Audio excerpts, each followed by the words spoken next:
मनमानी पर उतरे ट्रंप। ग्लोबल टैरिफ 10 से बढ़ाकर 15% किया। सुप्रीम कोर्ट के फैसले के बाद अमेरिकी राष्ट्रपति का एक और बड़ा वार। अर्थव्यवस्था की मजबूती के लिए ये कदम जरूरी। यह टैरिफ महज 150 दिन के लिए ही लागू रहेगा। भारत दक्षिण अफ्रीका के बीच मुकाबला आज। आईसीसी मेंस टी20 वर्ल्ड कप 2026 में सुपर 8 राउंड के मैचों का दौर जारी है। सुपर 8 स्टेज में भारतीय टीम का पहला मुकाबला आज साउथ अफ्रीका से होना है। दोनों टीमों के बीच यह मुकाबला अहमदाबाद के नरेंद्र मोदी स्टेडियम में भारतीय समयानुसार शाम 7 बजे से खेला जाएगा। मुकाबले में सूर्य कुमार यादव भारतीय टीम की कप्तानी करेंगे। पॉक्सो में अविमुक्तेश्वरानंद के खिलाफ होगी एफआईआर दर्ज कर बच्चों के यौन शोषण के मामले में कोर्ट का आदेश। प्रयागराज में ज्योतिष पीठ के शंकराचार्य स्वामी अविमुक्तेश्वरानंद सरस्वती के खिलाफ यौन शोषण के आरोपों के मामले में एडीजे रेप एवं पॉक्सो स्पेशल कोर्ट ने बड़ा आदेश दिया है। कोर्ट ने झुंसी थाना पुलिस को स्वामी अविमुक्तेश्वरानंद सरस्वती और उनके शिष्य स्वामी मुकुंदानंद गिरी के खिलाफ एफआईआर दर्ज कर विवेचना करने के निर्देश दिए हैं। राज्यसभा चुनाव की उलझी मिस्ट्री। पवार और उद्धव का पावर होगा कम। देश के 10 राज्यों की 37 राज्यसभा सीटों पर 16 मार्च को चुनाव है, जिसे लेकर राजनीतिक दांव पेच सेट किए जाने लगे हैं। कांग्रेस और बीजेपी को पहले से ज्यादा सीटें मिलती दिख रही हैं, तो क्षेत्रीय दलों के लिए यह चुनाव काफी मुश्किल भरा लग रहा है। लालू यादव की आरजेडी से लेकर शरद पवार की एनसीपी और उद्धव ठाकरे की शिवसेना यूबीटी को एक सीट मिलती नहीं दिख रही है।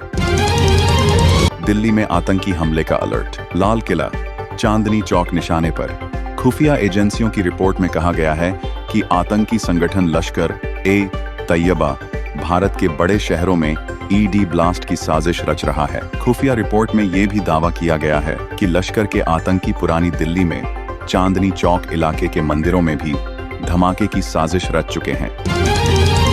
25 साल बाद बिहार के अपने गांव लौटे ब्रिटिश मंत्री आई और भारत को लेकर किया बड़ा दावा। भारतीय मूल के ब्रिटिश सांसद और यूनाइटेड किंगडम के आय ऑनलाइन सेफ्टी मंत्री कनिष्क नारायण शुक्रवार को 25 सालों बाद अपने पैतृक शहर मुजफ्फरपुर पहुंचे। निजी दौरे पर लौटे कनिष्क नारायण का शहर में गर्मजोशी से स्वागत किया गया।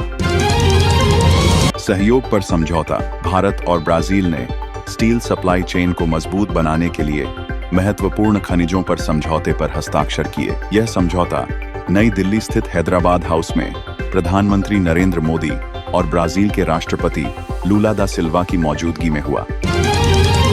आय सीखने में शहरी से आगे निकले ग्रामीण युवा रोजमर्रा के कामों के लिए कर रहे हैं इस्तेमाल। नए दौर में बदलते टेक्नोलॉजी के साथ अब लोग कई सारे एक्सपेरिमेंट कर रहे हैं। आय के बढ़ते डिमांड के चलते लोग रोजाना कुछ न कुछ नया सीख रहे हैं।